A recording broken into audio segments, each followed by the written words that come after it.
Buenas tardes y bienvenidos a esta nueva actividad de la Fundación Ramón Areces, que en esta ocasión lleva por título Economía Experimental y del Comportamiento. Me voy a presentar en primer lugar como moderador de esta sesión. Mi nombre es Daniel Santín, soy profesor de Economía en la Universidad Complutense de Madrid y además colaboro con el área de Ciencias Sociales de la Fundación Ramón Areces en la organización de alguna de sus actividades. La motivación de esta sesión, de esta conversación, es que en las últimas décadas ha habido un crecimiento, me atrevería a decir, exponencial del enfoque experimental dentro de la ciencia económica. Todo el objetivo de este enfoque experimental tiene que ver con el conocer cómo el ser humano toma las decisiones, cómo los individuos tomamos las decisiones y cómo nos comportamos, y por otro lado también cómo reaccionamos, cómo el ser humano reacciona ante distintos programas, políticas públicas, y de alguna manera poder establecer una causalidad entre estos programas y el cambio en el comportamiento por parte de los agentes, por parte de los individuos, ¿no?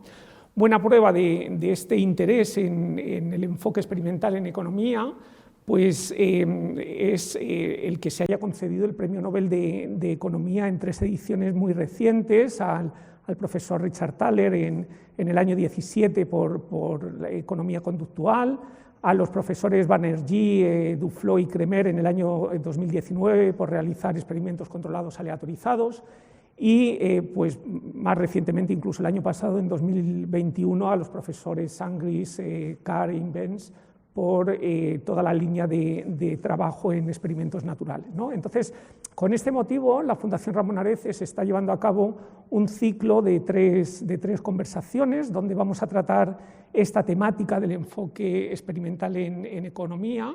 Ya tuvo lugar una sobre experimentos naturales. Tendremos otra sesión sobre experimentos controlados aleatorizados y la sesión que nos ocupa hoy, que es sobre experimentos, la economía experimental y del comportamiento en general. Y para ello, para hablar de este tema, tenemos a 2 grandes expertos en este área, que son los profesores Raúl López y Aurora García. Entonces, Aurora García Gallego.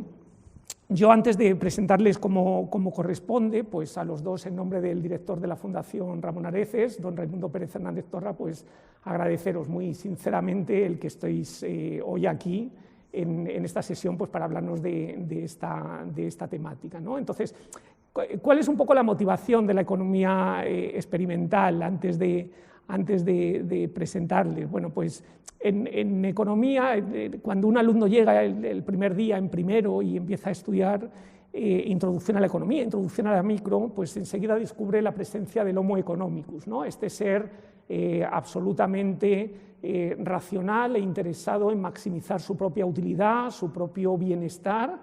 Para ello cuenta con alguna restricción, con una restricción presupuestaria, restricción de información o su mapa de indiferencia, y con esa información siempre toma decisiones racionales, ¿no? Lo que nos hemos dado cuenta es que en la vida real, este Homo economicus realmente no somos así, ¿no? Hay comportamientos como, por ejemplo, el altruismo o el aplicar reciprocidad o la envidia, que distan de lo que haría un Homo economicus, ¿no? Y por eso nos interesa tanto la perspectiva y que estos profesores que nos hablen de en qué consiste la economía experimental y del comportamiento. Sin más, voy a presentaros simplemente unas líneas, os voy a tutear porque nos conocemos, por favor. ¿Vale? Y Aurora García Gallego es catedrática de Teoría Económica y Economía Industrial en la Universidad Jaume I de Castellón. Es máster y doctora en Economía por el Instituto Universitario Europeo de Florencia, y además es miembro fundador del Laboratorio de Economía Experimental de la Universidad Jaume I, donde además coordina un grupo de investigación en este ámbito que ha recibido un premio nacional en distintas ocasiones, y por supuesto ha publicado en las principales revistas especializadas en este ámbito. El profesor Raúl López Pérez es investigador distinguido en el Instituto de Políticas y Bienes Públicos del CSIC, es máster en Economía por la Universitat Pompeu Fabra y doctor en Economía por la Universitat Autónoma de Barcelona. Su investigación pues, se caracteriza por introducir ideas de otros ámbitos, como la psicología o la sociología, en los modelos económicos que él construye, y bueno, es uno de los expertos más conocidos en España en este ámbito, donde también ha publicado en las principales revistas del ámbito, además de ser editor asociado en el Journal of Behavioral and Experimental Economics. Bueno, pues sin más, hemos decidido organizar esta actividad en 3 partes. En primer lugar, el profesor Raúl nos va a hacer la presentación, una introducción a en qué consiste la economía experimental y del comportamiento.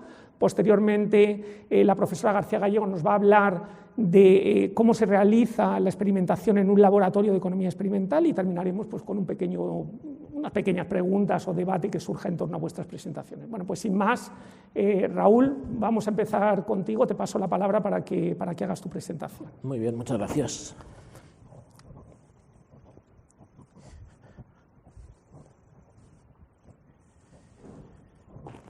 Pues sí, como decía Daniel, muchas gracias, y también a la Fundación Ramón Areces, es un placer estar aquí.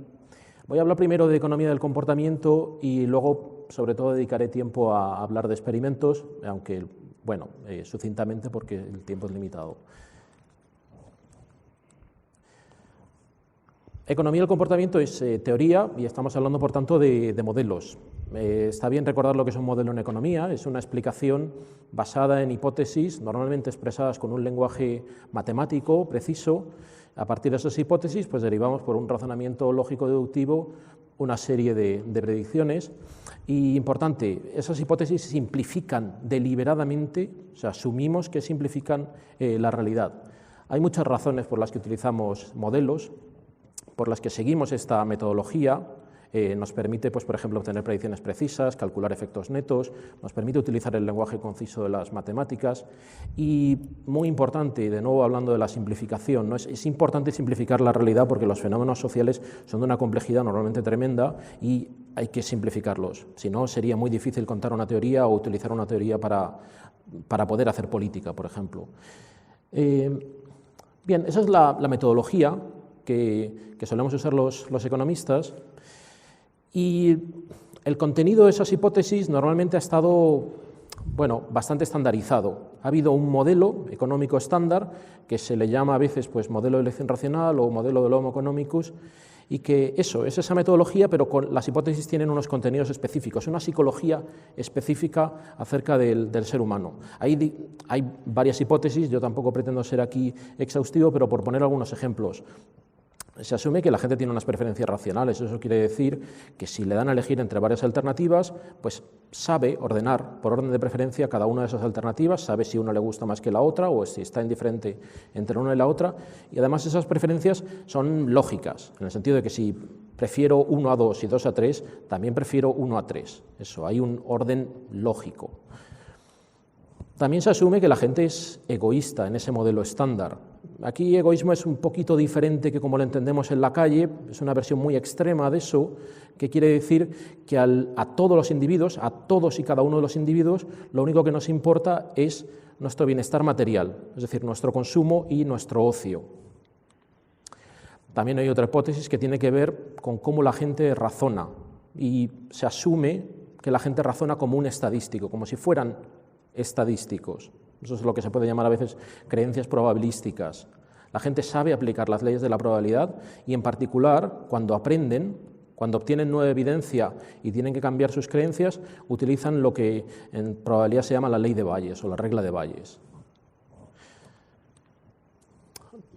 Pueden sonar un poco extremas estas hipótesis, y los economistas hemos entendido siempre que eran simplificaciones, insisto, hacemos modelos y hacemos simplificaciones, pero se pensaban que eran buenas aproximaciones a la realidad. El problema es que durante los últimos 60, 70 años se ha acumulado una cantidad ingente de evidencia que muestra que, por lo menos para entender algunos fenómenos sociales, estas hipótesis son demasiado simplificadas, demasiado extremas. Y esto es lo que ha llevado al surgimiento de visiones alternativas. Y aquí es donde entra la economía del comportamiento, o behavioral economics en inglés. ¿Qué es eso? Es una búsqueda de visiones alternativas, incorporar nuevas hipótesis alternativas al modelo estándar, muchas veces importando estas hipótesis de otras disciplinas sociales, pues como puede ser la sociología, la antropología o la psicología social. O otras veces importando hipótesis o deduciendo hipótesis nuevas a partir de experimentos. En ese sentido, hay una relación muy fructífera, bidireccional entre experimentos y economía del comportamiento, en el sentido de que, por un lado, la economía propone nuevas hipótesis que se pueden testar con experimentos, pero también los experimentos aportan ideas que enriquecen los modelos o nos sirven para testar las hipótesis planteadas. Bien, entonces ya vamos con los experimentos. ¿Qué es un experimento? Bueno, en ciencias sociales un experimento es una situación en la que hay unas personas, que normalmente llamamos sujetos o participantes, que tienen que tomar decisiones y el entorno en el que toman decisiones, fundamental, está controlado por el investigador. Control es la palabra aquí con la que probablemente nos tenemos que quedar cuando pensemos en experimentos. Control quiere decir que el investigador puede idealmente medir y alterar cada una de las variables que piensa que pueden afectar al comportamiento. Hay muchas cosas que pueden alterar al comportamiento, ¿no? Pues eso, cualquiera de ellas en principio, idealmente, insisto, puede ser controlada en el laboratorio. Por ejemplo, las alternativas, las cosas que se pueden elegir, el orden en el que se toman las decisiones, uno primero y luego el otro, o los dos a la vez, etc. Las expectativas y la información de la que dispone cada sujeto. Obviamente también esto puede ser muy relevante para explicar el comportamiento. O los pagos monetarios que reciba cada persona dependiendo de lo que haga, o más en general las motivaciones que tenga cada persona. Idealmente en un experimento podemos medir estas cosas y si nos hace falta para testar alguna hipótesis podemos alterarlas.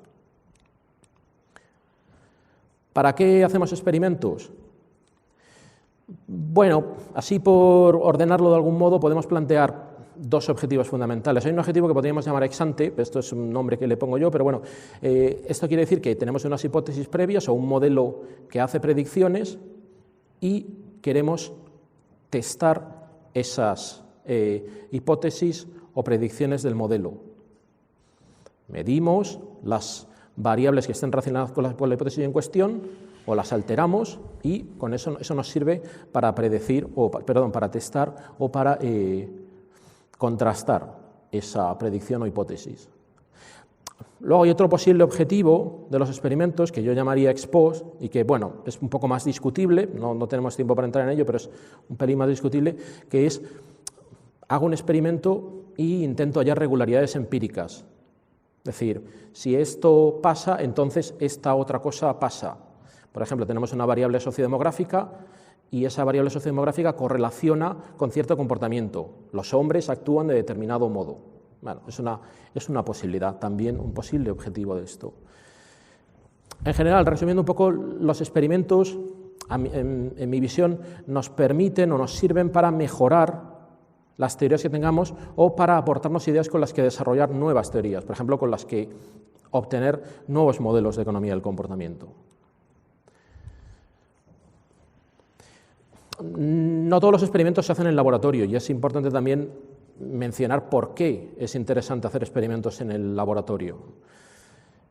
Y la respuesta tiene que ver con la variable de la que hablamos antes, control.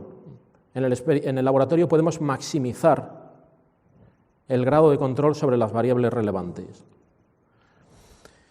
En economía del comportamiento esto es muy importante porque muchas de las hipótesis que se hacen se refieren pues, a variables que tienen que ver con las preferencias o con el modo de razonar de los individuos o con sus creencias o expectativas y, bueno, hay que hacer una intervención, por así decirlo, bastante elevada o hay que controlar en un grado extremo muchas de estas cosas y eso solo es posible en el laboratorio. Fuera del laboratorio no es tan fácil y, por tanto, muchas veces no es posible testar teorías o hipótesis de la economía del comportamiento. Hago un pequeño inciso que es el siguiente. Los experimentos de laboratorio tienen una bondad que es el alto grado de control que podemos tener o en cierto modo máximo nivel de control que podemos tener, pero la variable de control no es la única que nos interesa.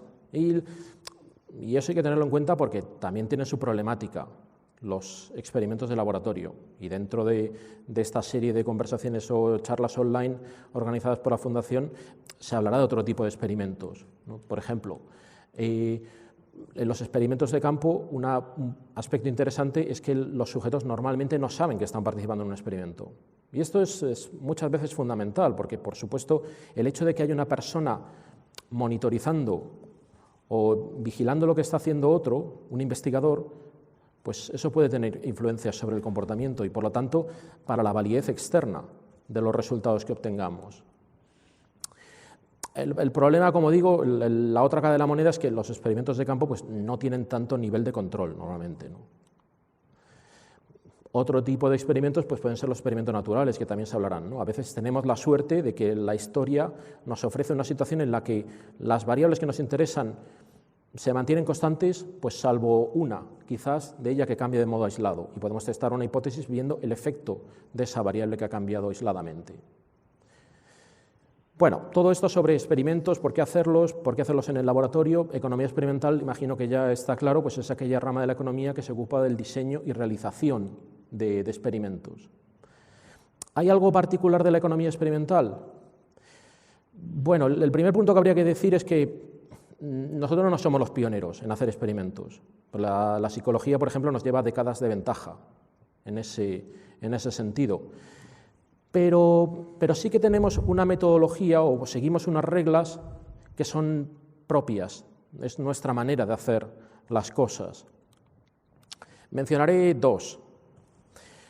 Una de ellas, tenemos, por así decirlo, una preocupación muy alta, casi obsesión, porque las decisiones que tomen los sujetos estén incentivadas, que tengan consecuencias reales, que no sean hipotéticas.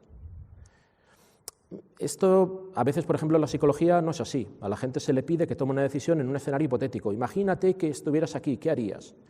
En economía experimental eso es relativamente poco frecuente. Los sujetos normalmente reciben un pago variable que depende de lo que elijan en el experimento.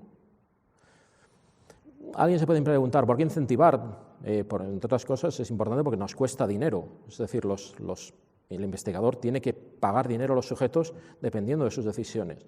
Pero creemos que en muchas situaciones las decisiones hipotéticas son diferentes que las decisiones tomadas con incentivos. Y eso tiene implicaciones también, como hablaba antes, en cuanto a la validez externa de nuestros resultados. Pensamos que son, por así decirlo, más válidos si las decisiones son, entre comillas, más reales. Otra cosa que nos preocupa a los economistas experimentales es nunca mentir. Eso es como un mandamiento que está en la tabla. Nunca mentir a los sujetos. La información contenida en las instrucciones tiene que ser cierta. No puede ser, por ejemplo, que en las instrucciones aparezca el experimento terminará aquí y luego de repente pues continúa el experimento. Nos preocupa porque pensamos que si mentimos habitualmente en un experimento, va a llegar un momento en que los sujetos no se crean las instrucciones. Quizás porque hayan leído artículos de economía experimental o quizás porque les hayan hablado de eso en algún periódico o en algún programa de la televisión, y entonces esos sujetos lleguen al laboratorio y al no creerse las instrucciones no sabemos exactamente lo que están pensando acerca del problema de decisión al que se enfrentan. Hemos perdido control. Pensamos, si queremos maximizar el nivel de control, tenemos que aceptar el sacrificio de nunca mentir. Es un sacrificio porque hay situaciones en las que interesaría hacer un experimento distorsionando las instrucciones, pero pensamos que no vale la pena hacerlo. Bueno, eso era en cuanto a, en general, hablando muy en abstracto sobre economía del comportamiento y economía experimental. Voy a poner un ejemplo ahora un poco para ilustrar todo este tipo de cosas que hemos estado diciendo. El ejemplo tiene que ver sobre la hipótesis de egoísmo. Recordemos, es una idea de que a cada individuo lo único que le importa es su bienestar material, su ocio y su consumo.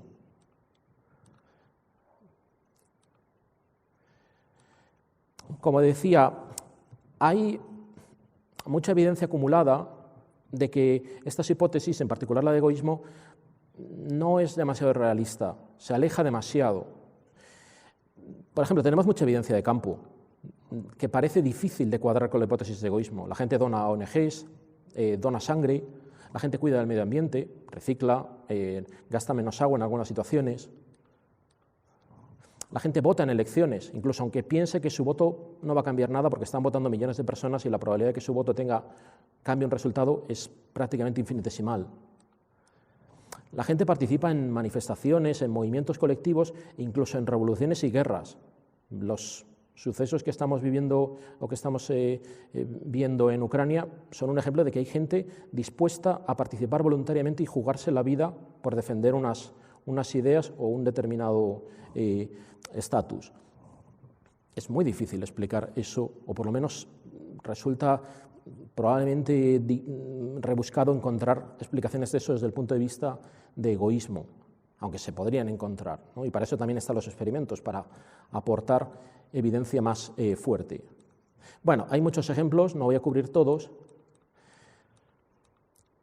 pero esto era el modelo estándar.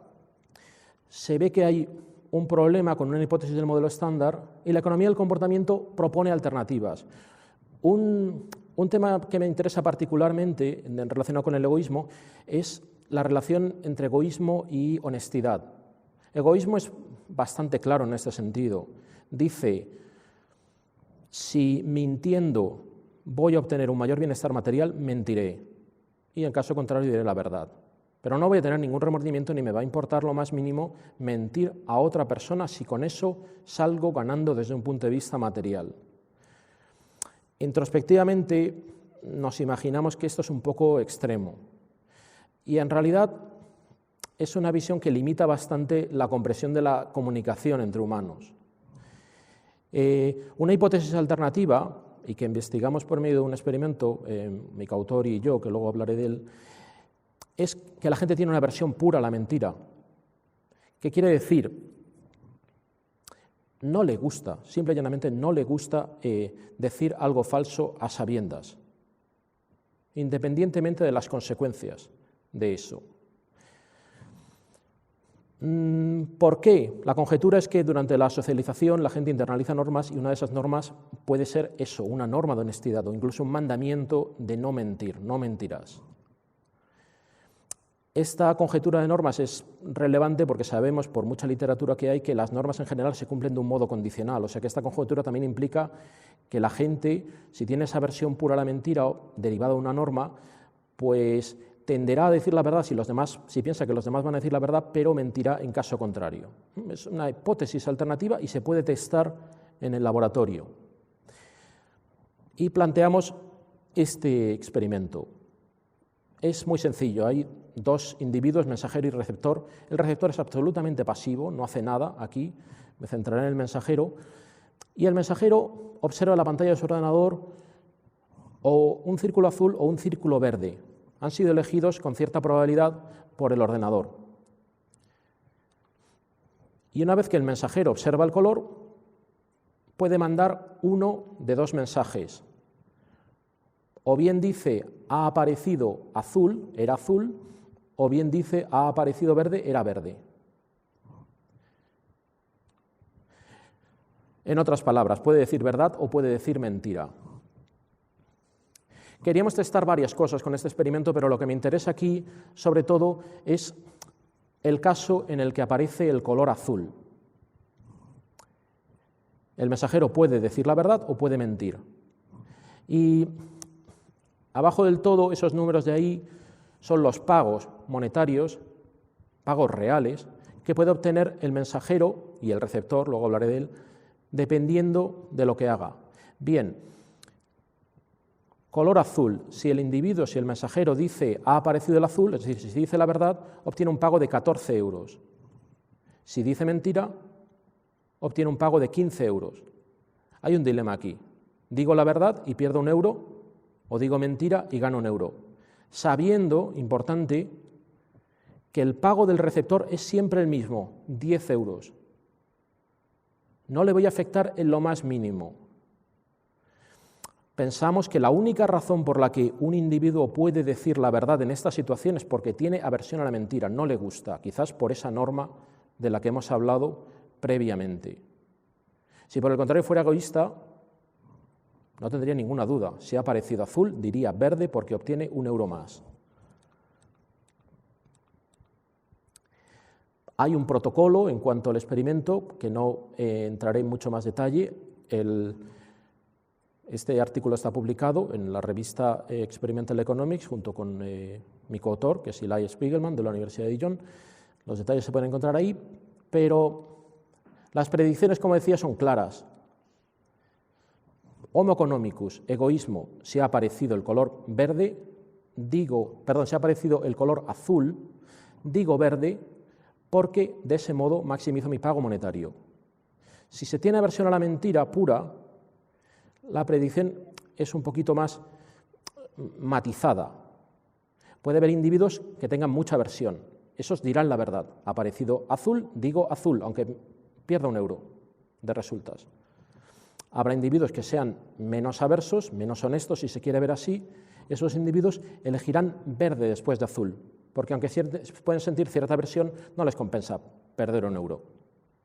La diferencia es pequeña, €1 entre 14 y 15, pero porque en este experimento no nos interesaba tanto estudiar cómo de fuerte es la aversión a la mentira, sino simplemente su existencia y algún otro punto que insisto, no voy a ir sobre ello. Los resultados nos dicen, están aquí en la tabla, casi un 47% de las personas dicen la verdad, es decir, dicen azul cuando ha aparecido azul, mientras que el resto, prácticamente un 53%, dicen mentira. Como digo, es difícil interpretar estos resultados salvo como una aversión pura a la mentira. Hay gente que no le gusta.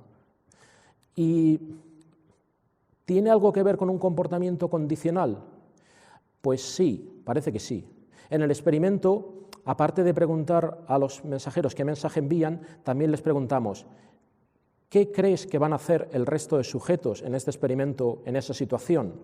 En concreto, ¿qué porcentaje de jugadores o de sujetos enviarán el mensaje verde si ha aparecido azul?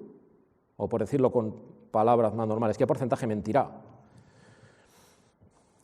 En este gráfico, los rombos rojos representan gente que ha dicho verde, ha mentido. Los puntos oscuros, gente que ha dicho azul, ha dicho la verdad. Y en el eje horizontal de abscisas lo que tenemos es el porcentaje que cada individuo en cuestión, cada uno de esos puntos o rombos, el porcentaje con el que piensa que los demás van a mentir, van a decir verde si ha aparecido azul. El caso extremo es 100, por supuesto, todo el mundo va a mentir. El caso extremo por el otro lado es 0, nadie va a mentir. Lo que vemos aquí es que los puntos rojos están situados sobre todo hacia el extremo del 100. Es decir, la gente que miente tiende a pensar que los demás van a mentir también. Para los otros puntos, los puntos oscuros de gente que ha dicho la verdad, este fenómeno no es ni mucho menos tan acusado. Esa gente, en general, muchas veces tiende a pensar que los demás van a decir la verdad. No tiene por qué ser el único mecanismo, por supuesto, pero esta evidencia nos sugiere que hay, sí, algo de comportamiento condicional. Este ejemplo es eso, un poco para ilustrar el debate entre el enfoque estándar, la economía del comportamiento, posibles hipótesis que podemos plantear, posibles experimentos que podemos realizar para testar esas hipótesis alternativas. Es un ejemplo de una situación que es difícil testar fuera del laboratorio. Por ejemplo, preguntarle a la gente sus creencias, eso requiere una intervención que las personas notarían que es algo relativamente artificial. La gente notaría que eso es un experimento, ¿no? O sea, hay que hacerlo en el laboratorio. O por lo menos yo lo veo difícil hacerlo fuera. Termino hablando un poco de historia, por poner en contexto un poco la economía experimental, cómo surge, ¿no?, un poco todo esto. Hay un hecho paradójico, que es que la disciplina de la economía es una disciplina con una gran tradición empírica, es decir, que en general los economistas hemos hablado muchas veces con datos, yo qué sé, remontándonos siglos atrás, Adam Smith en La riqueza de las naciones ya aporta una gran cantidad de datos para justificar sus teorías. Y la paradoja está en que nos ha preocupado de siempre trabajar con datos, pero al mismo tiempo el análisis experimental es relativamente novedoso, ¿no? Sobre todo si lo comparamos con la psicología, que eso nos lleva décadas de ventaja. Incluso hasta no hace mucho tiempo no era raro encontrarse con manuales de economía que afirmaban que la economía no era una ciencia experimental, o sea que no tenía sentido hacer experimentos. Esto es un tema que le dejo a los historiadores de la ciencia, pero una posible razón es que el primer tercio del siglo XX muchos economistas no fueron muy favorables, por así decirlo, en cuanto al análisis empírico. O sea, le daban mucha más importancia al análisis teórico y no lo veían como un complemento uno del otro. Pero quizás el momento que cambia radicalmente esto tiene que ver con la publicación de Theory of Games and Economic Behavior de John von Neumann y Oscar Morgenstern, 1944. Es un volumen, un libro que cambia, digamos, la teoría de la decisión.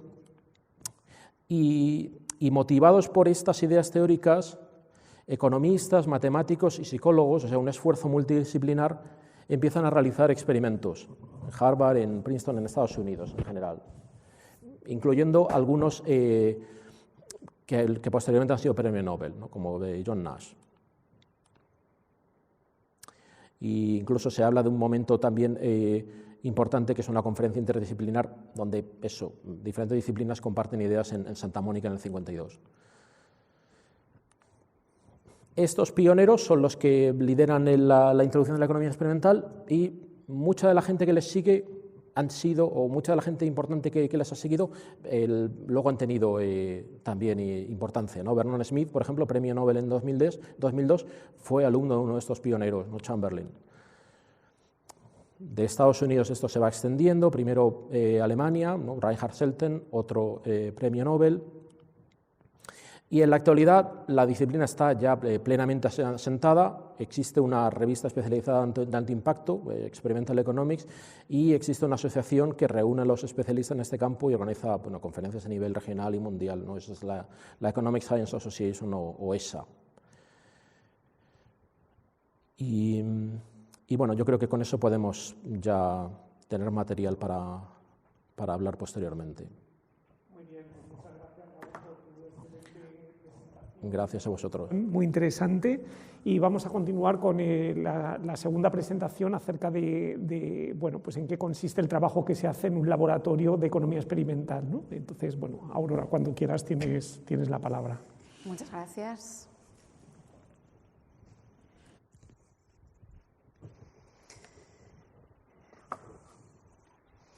Bueno, ante todo, muchas gracias por la invitación, por contar conmigo y sobre todo por permitirme hablar de algo que hago muy a menudo, que es sesiones en el laboratorio. Así que, bueno, pues en principio he desarrollado la presentación muy centrándola en el laboratorio, y porque hay mucha problemática y muchos pasos que dar cuando uno quiere hacer un experimento. Entonces, bueno, la pregunta sería experimentos económicos en el laboratorio, y Raúl nos ha dado muchísimas... parece como que no corre esto, ¿no? Así, voy a usar mejor el ratón entonces. Raúl nos ha dado ya unas pautas muy claras sobre por qué hacer experimentos en un laboratorio, la utilidad de hacer experimentos en el laboratorio y qué ventajas tiene y por qué muchas de las preguntas se pueden responder mejor haciendo experimentos dentro de un laboratorio. Esta palabra control, que no he sido yo capaz de ponerla adecuadamente, ahí donde yo pongo qué es un laboratorio de economía experimental y digo un entorno artificial, realmente es verdad que es un entorno artificial porque lo controlamos nosotros, pero es verdad que la palabra control es clave. Entonces, una serie de sujetos que llamamos sujetos experimentales. Este es un concepto que a mucha gente le parece gracioso, pero es verdad, se llaman así, experimental subjects, y ahí toman decisiones en determinados entornos económicos que nosotros, el experimentalista, el que sea, organiza, programa adecuadamente y específicamente para lo que quiere estudiar.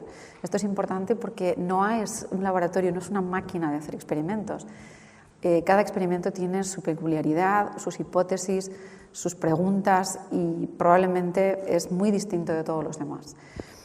Entonces, es verdad que se toman decisiones de forma individual o también podemos estudiar entornos de interacción estratégica, es decir, donde lo relevante es no solo lo que hago yo, sino cómo eso que hago yo está afectando a lo que hacen los demás y cómo lo que hacen los demás, sus decisiones, están afectando a mi propio beneficio, mi propio bienestar, mi propia satisfacción o utilidad.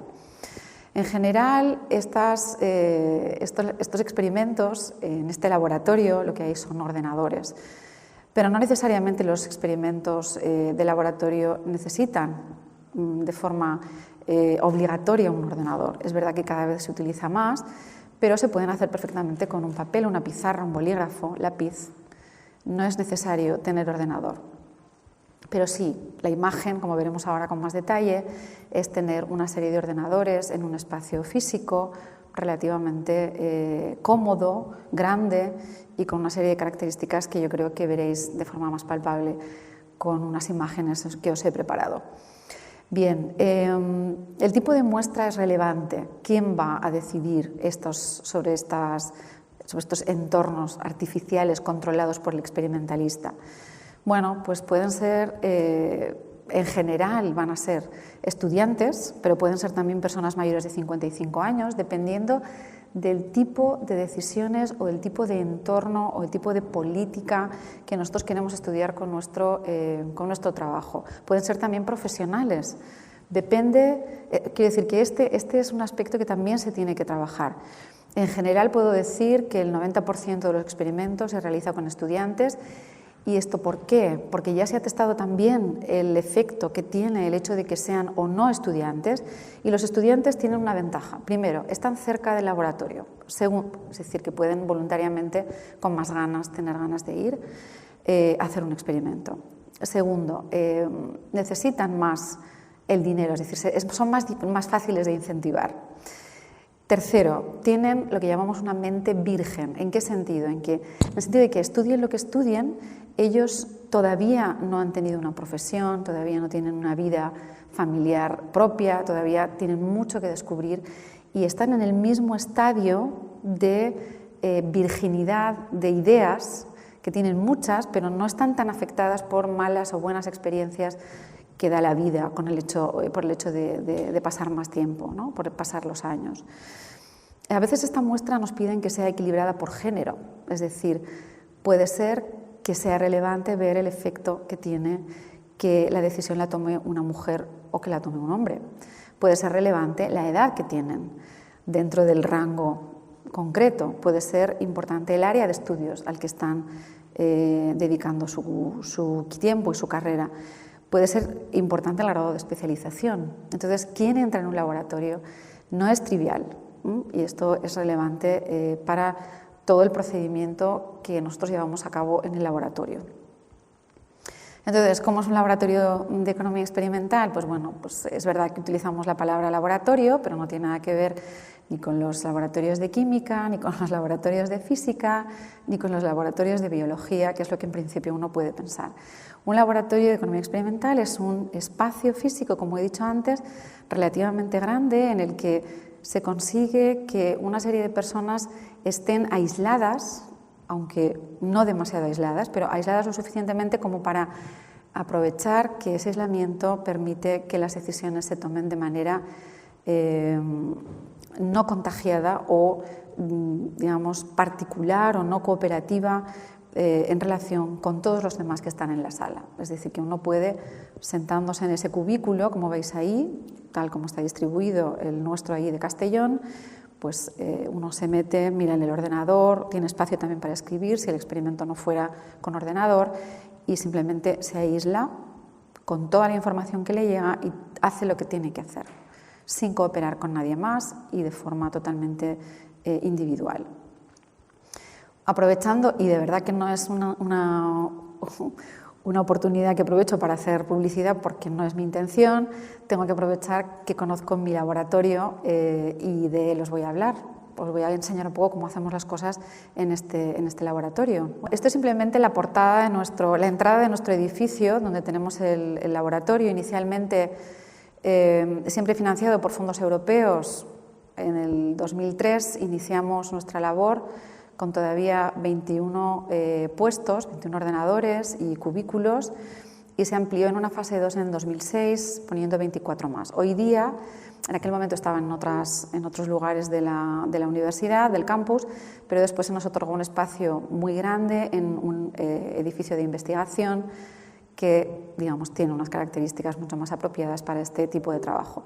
Con recursos propios ampliamos también el número de puestos de trabajo o de cubículos hasta 66. Y desde el 2012 funcionamos en este edificio. Este es nuestro logo, como veis ahí abajo.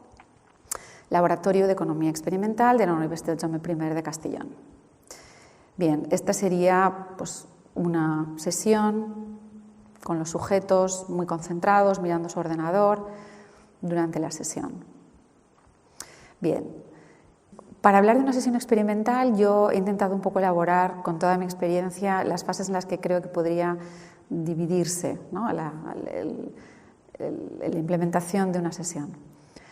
En la fase 0, que es más larga de lo que en principio pueda parecer, como veremos a continuación, tenemos el reclutamiento de los participantes en la sesión. En general, unos días antes, pueden ser 3, 4, depende un poco también de la época, de si se acercan exámenes, de si se acercan festivos, se hace una invitación, como veremos más adelante, porque he agrupado un poquito esta fase para darle más detalles. Habría una fase 1 en la que los sujetos invitados y que han decidido ya voluntariamente participar llegan, se identifican, se les toma la temperatura. Esto tiene más que ver con esta época desde el COVID, pero lo seguimos respetando por si acaso. En una fase 2 se les da una información general a los sujetos sobre el protocolo del laboratorio, sobre qué tipo de cosas se espera de ellos, pues que lleven, por ejemplo, pues un bolígrafo, que no pueden hablar, que, no sé, cosas que pueden ser muy específicas de cada experimento. No es simple protocolo general. A veces nos piden los experimentalistas, pues necesitamos que sepan que cuando llegue el momento de que entran al laboratorio no toquen cierto aspecto de la CPU o no aprovechen y empiecen a mirar las hojas de instrucciones o yo qué sé. Bueno, pues todo este tipo de información que es muy general y que todos los sujetos lo deben respetar para que no se nos estropee, digamos, la sesión, pues esto se hace justo después de la identificación. Después ya entran de manera ordenada al laboratorio, uno por uno, y se les distribuyen los distintos puestos de cubículos del laboratorio. A veces la entrada a este laboratorio puede ser pues, con un número concreto que nosotros les damos abajo, en el sitio donde se agrupan previo a la entrada, y con ese número, identificando el puesto o cubículo del laboratorio, pues saben que es ahí donde se pueden sentar, pero no necesariamente es siempre igual. Después, cuando ya están sentados, cada uno en su sitio, se les dan las instrucciones generales del experimento, que como podéis entender, son instrucciones específicas del experimento. En algunos de los experimentos, tras contar todas las instrucciones, que a veces vienen apoyadas por una pantalla y además de decirse de manera oral, también se ven en la pantalla, o bien general, o bien la ven en la pantalla cada individuo de forma particular, porque puede ser que en la misma sesión se estén haciendo tratamientos distintos. Después que ya todo está claro, y para que todo esté claro a veces hay preguntas, a veces se hacen pruebas para que estemos seguros de que se ha entendido todo lo que tienen que hacer, pero también esto depende un poco de lo que quiere el experimentalista, llega el momento de la toma de decisiones. Puede haber varias fases, esto es todo lo que, digamos, compone la estructura del experimento y que tiene que ver con lo que ha decidido el experimentalista que quiere hacer. Puede haber varias fases, puede haber solo una, puede haber muchos cuestionarios, puede haber solamente uno, puede haber muchas fases, muchos periodos, muy pocos.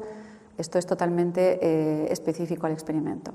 Y cuando ya se han acabado todas las fases, digamos, todo lo que es la toma de decisiones, entramos en la fase de pago a los sujetos. Ya ha comentado Raúl que los experimentos están incentivados con dinero y ese dinero se da en el momento. No es algo que dices, bueno, pues ya te pasarás por aquí y te pagaremos. No, no.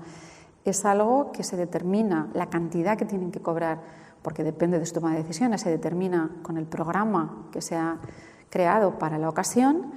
Ellos saben lo que les corresponde y se inicia el pago, que tiene dos fases. Una, que tienen que rellenar un documento que se ha creado para el laboratorio y que la universidad lo acepta, en el que rellenan todos sus datos. Por supuesto, ellos saben que esta información es privada y está protegida por las reglas del laboratorio y de la universidad en general. Ponen todos sus datos y firman que han recibido ese determinado dinero. ¿Vale? Después ya se marchan y el laboratorio lo que tiene que hacer es una contabilización tanto de quién ha intervenido, en qué experimento, qué cobró, y toda esta contabilidad la tenemos que pasar a la administración de la universidad, que la tiene que aprobar, porque en general esto se realiza, si es de manera interna por los experimentalistas de la universidad, se paga con fondos privados de proyectos, pero también puede ser experimentos que nos piden personas de fuera, de otras instituciones, de otras universidades, y entonces o bien se hace a través de un contrato con la OCIT o bien con una asistencia técnica, en cuyo caso también toda esta documentación tiene que estar en regla hasta que se cierra finalmente el experimento, creándose la factura correspondiente o los recibos correspondientes para que se dé por cerrada. Así que, como veis, no es tan simple, no es como mucha gente piensa que es, bueno, pues los chicos se ponen ahí a tomar decisiones, juegan un rato y ya está. Es bastante serio y cada pequeña cosa que no funciona, pues estropea todo. Ha habido muchas ocasiones en las que, bueno, pues el programa ha fallado y entonces hemos tenido que adelantarles dinero o compensarles y les hemos tenido que invitar a marcharse o venir en otro momento y se han tenido que revisar los programas. Esto normalmente no pasa, pero puede pasar. Lo que quiere decir que en un espacio corto de tiempo tienen que ocurrir muchas cosas y tienen que funcionar todas. A ver, porque yo creo que esto realmente no va el ratón, ¿eh? Voy a ver este. Así. Vale, entonces la fase 0, que parece como muy trivial, pues llamas a una serie de sujetos, pues la verdad es que no. Los participantes tienen que estar registrados. Entonces nosotros, para poder registrar sujetos en nuestra base de datos, tenemos que hacer una fase publicitaria, digamos, de envío de presentación y de información general que nos ha permitido el vicerrectorado, previa aprobación de la Comisión Deontológica de la universidad, nos permite enviar un email a cada persona de la comunidad universitaria con estas palabras: desde el Laboratorio de Economía Experimental de la UJI, que es como llamamos de manera corta a esta universidad, nos gustaría invitarte a que participes en nuestros experimentos. Te comentamos brevemente qué son y su finalidad. Es decir, cuando alguien se registra tiene que saber a qué va, para qué se está apuntando.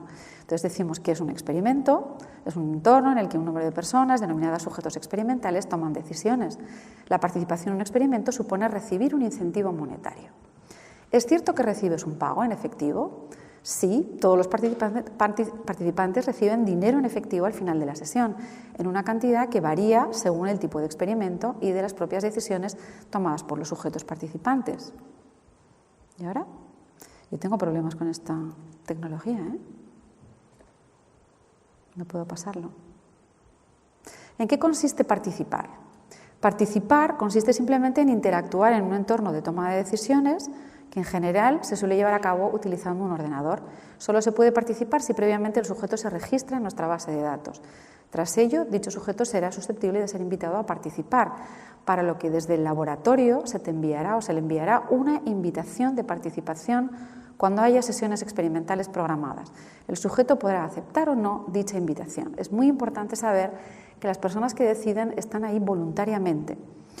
Y esto es relevante, ¿por qué? Porque yo no digo de otros gremios, pero sí que me han llegado voces de que Psicólogos, por ejemplo, van a clases de estudiantes y les dicen, mira, vamos, ya que estamos aquí, pues nos vais a responder este tipo de preguntas.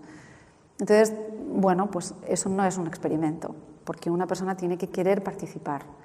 ¿Por qué? Pues porque la motivación y el creer en lo que estás haciendo es lo que más nos importa. Son datos muy importantes para la investigación, no puedes ir ahí y decir cualquier cosa. ¿Dónde se realizan? Pues se realizan en nuestro laboratorio, bla, bla, bla, bla. ¿Quién puede participar? Pues puede participar cualquier persona mayor de 18 y en general se recomienda saber usar el ordenador, pues la mayoría de los experimentos se hacen con ordenador. Tuvimos, por ejemplo, por poner un paréntesis, una petición de la Comisión Europea sobre estudios que tenían que ver con el bienestar social y nos pedían una serie de sesiones con personas mayores de 55 años. Entonces, claro, hicimos un reclutamiento muy exhaustivo y muy difícil, muy trabajoso, porque necesitábamos personas mayores de 55 años, pero que supieran utilizar de manera, digamos, mínima o básica el ordenador. Con lo cual, incluso esto nos importa que lo sepan para que no venga cualquier persona. Por ejemplo, mi madre no podría participar porque no sabe utilizar un ordenador. Esta fase 0 tiene otra fase más, que es el registro en la base de datos. O sea, cuando una persona recibe la información de qué es un experimento, tiene que decidir si quiere participar o no en el futuro y se tiene que registrar. Entonces va a la base de datos, a la página web del laboratorio y puede registrarse.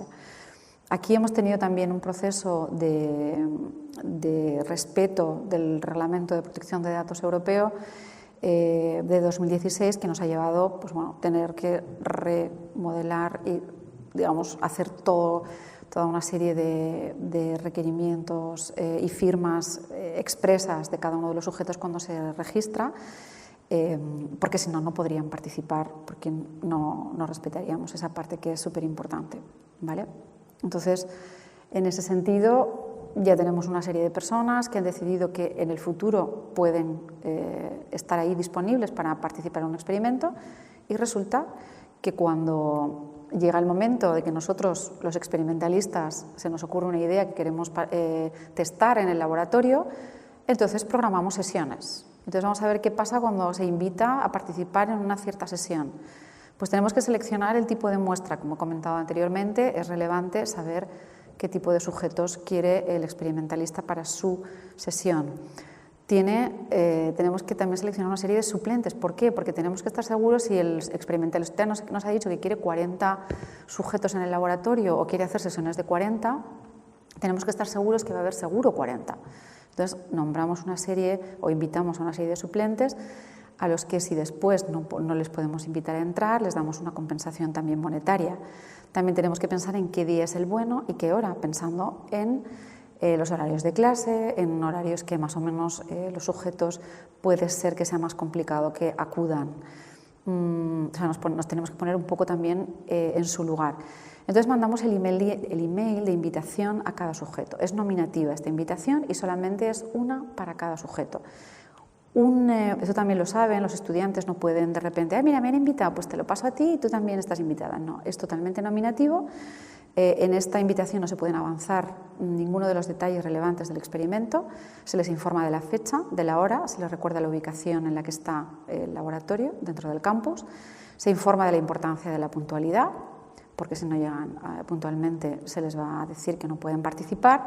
Se pide expresamente que traigan bolígrafo, mascarilla y todo este tipo de adornos, o sea, cosas que puedan ser importantes, que puedan necesitar.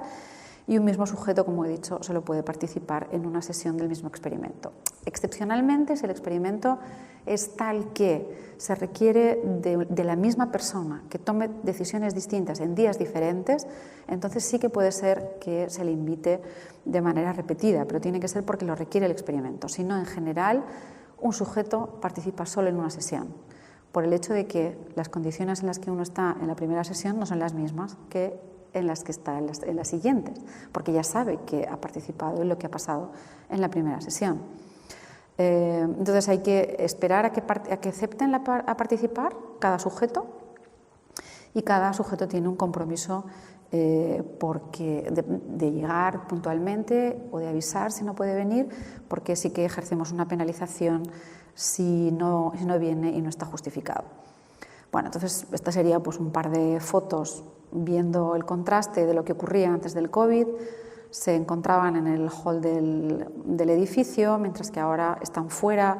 Hemos puesto unos números suficientemente separados y cada uno espera encima de su número a que se le den las instrucciones relevantes. Aquí había preparado otra serie de cosas, pero vamos a mirar primero a ver todas las fases de la sesión experimental con un pequeño vídeo que hemos montado en una de las sesiones que se hicieron recientemente y en las cuales pues, vais a ver de manera mucho más clara todo lo que yo os acabo de contar.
Muy bien, bueno, pues aquí hemos visto un poco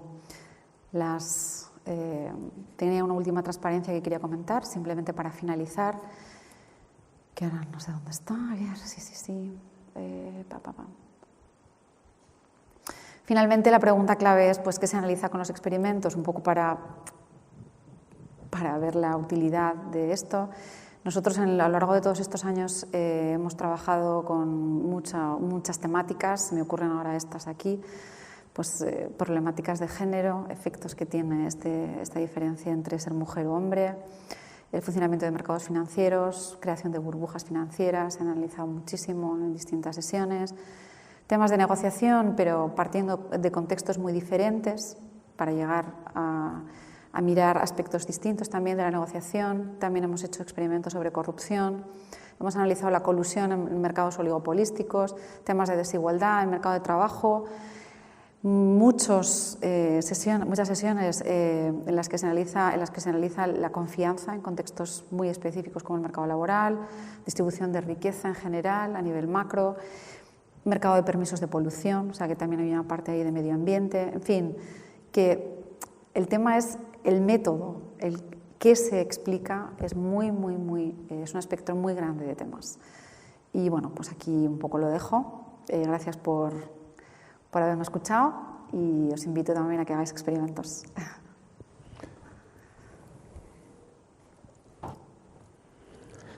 Muy bien, pues muchas gracias a ambos por las presentaciones. Han sido realmente interesantes. Me gustaría haceros alguna pregunta a cada uno acerca sobre todo de la heterogeneidad en los resultados, ¿no? Por ejemplo, Raúl, has hablado de honestidad, ¿no? Y por qué la gente pues, dice la verdad cuando mintiendo pues, tiene una ganancia, ¿no? Y me ha parecido muy interesante.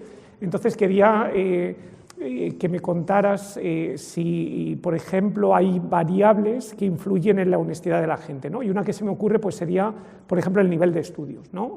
Aquí que estamos 3 economistas, ¿no? Los economistas, por aquello de que tenemos una formación en economía, en optimizar, en ser más eficientes, en que miramos al homo economicus, ¿no? Somos más honestos, por ejemplo, que en otras profesiones, es decir, por ejemplo, por tipo de estudios encontráis distintos resultados. Y luego la siguiente que se me ocurre es, ¿te hace estudiar una profesión más o menos honesto o un tipo de estudios? O, por ejemplo, o la gente que ya es, digamos, menos honesta opta por un tipo de formación y esta autoselección se produce al principio. No sé, ¿cómo es esta relación entre tipos de estudios y honestidad? Es una pregunta interesante. No sé si va a significar tirarnos un poco piedras a nuestro propio tejado o la imagen que va a dar, pero bueno, antes de hablar un poco de honestidad en general, hay muchos experimentos ya desde los años 80, 90 que investigan si hay diferencias, por ejemplo, entre economistas en concreto o estudiantes de Administración y Dirección de Empresas, y el resto de grados o carreras, y se ve que hay una diferencia muy significativa. Es decir, por ejemplo, hay un juego conocidísimo, que es el juego de bienes públicos, que, simplificando, es un juego en el que la gente puede decidir cooperar, ayudar a los demás, pero tiene un coste. Es decir, hay que mostrar cierto grado de altruismo o cierto grado de prosocialidad, y se observa que los economistas cooperan menos significativamente que otras carreras. Hay otro juego famoso que se llama el juego Ultimátum, que es básicamente una persona tiene dinero y le propone cierto reparto a otro jugador, otro sujeto.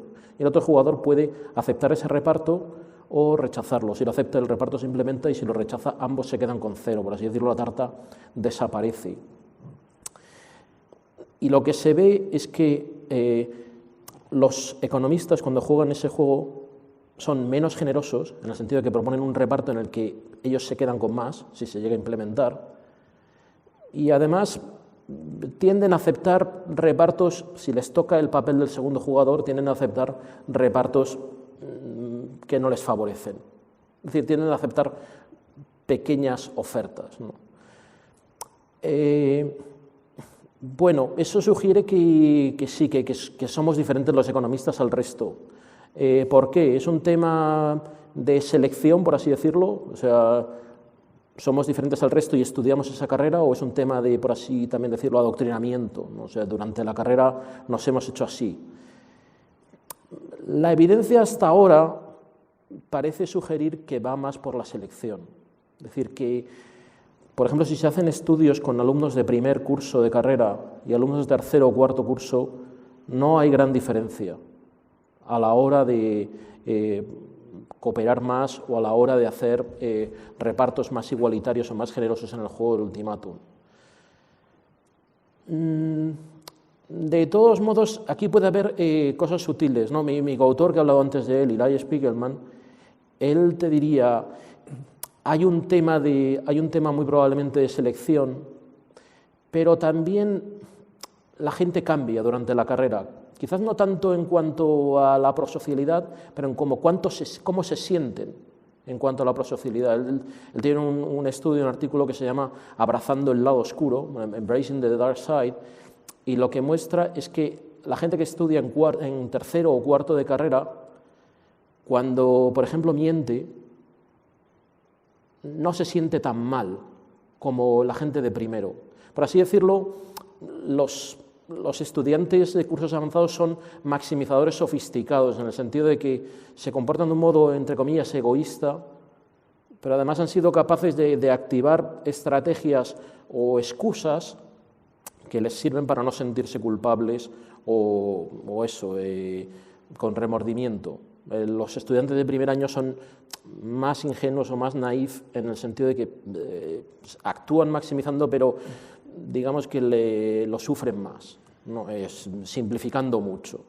En nuestro estudio nosotros no analizamos la evolución, o sea, la pregunta selección o adoctrinamiento, pero sí que vemos que hay una diferencia muy, muy significativa en cuanto a grados. Es decir, los estudiantes de económicas y de ADE mienten más que el resto de carreras, ¿no? En particular las humanidades. O sea, las humanidades destacan por su grado de honestidad. Bueno, muy interesante. Aurora, muy interesante también tu presentación. Me ha sorprendido toda la temática que habéis trabajado acerca de distintas preguntas en el Laboratorio de Economía Experimental, y siguiendo con esto de la heterogeneidad y los distintos resultados, ¿no? En temas de género, por ejemplo, en todos estos experimentos que hayáis hecho, ¿en general se comportan igual hombres y mujeres a la hora de responder ante distintos experimentos o hay diferencias? Bueno, la verdad es que el tema del género es bastante relevante. A veces es la pregunta central y entonces es importante pues, tener la muestra totalmente 50-50, y en otros casos es preferible tener un número parecido de hombres y mujeres. Siempre puede haber un efecto género que la gente quiere estudiar, de manera directa o de manera indirecta. Y claramente hay efectos género, en general. Pero os voy a contar, si queréis, un caso de un trabajo que he hecho yo recientemente con mis compañeros, en el que la motivación era el hecho de que nos parecía que en la realización de una cierta tarea, en un grupo, las chicas tienden a pensar que lo hacen peor de lo que realmente lo hacen y los chicos tienden a pensar que lo hacen mejor de lo que realmente lo hacen en el ranking, digamos, en comparación con los demás. Y entonces nuestra pregunta clave era encontrar las causas o las motivaciones por las que las personas, en concreto luego chicas y chicos, tienden a sobreestimar o subestimar el cómo lo han hecho en una realización de tarea en la que participan una serie de personas. Entonces hicimos un diseño especial en el que manipulábamos lo que es la idea del feedback, y entonces en un tratamiento base ellos hacen la tarea y les damos siempre el feedback de cómo han quedado en el ranking. Pero previamente a darle esta información y tras la tarea les preguntábamos ¿en qué puesto crees que te has quedado? ¿Cuál es tu posición en el ranking? Entonces luego les dábamos el feedback.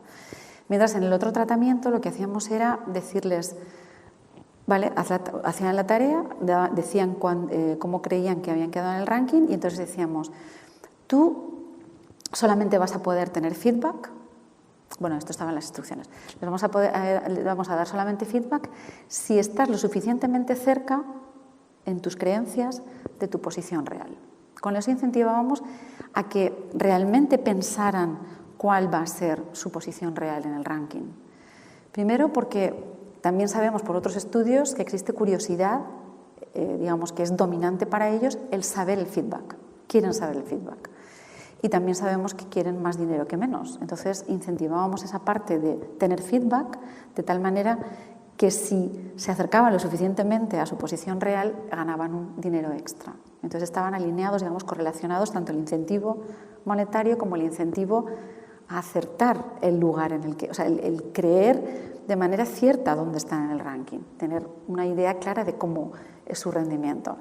Bueno, el resultado final, lo que descubrimos aquí es que efectivamente en el tratamiento base los chicos sobreestiman su situación en el ranking, su posición en el ranking, y las chicas lo infraestiman, ¿cómo se dice?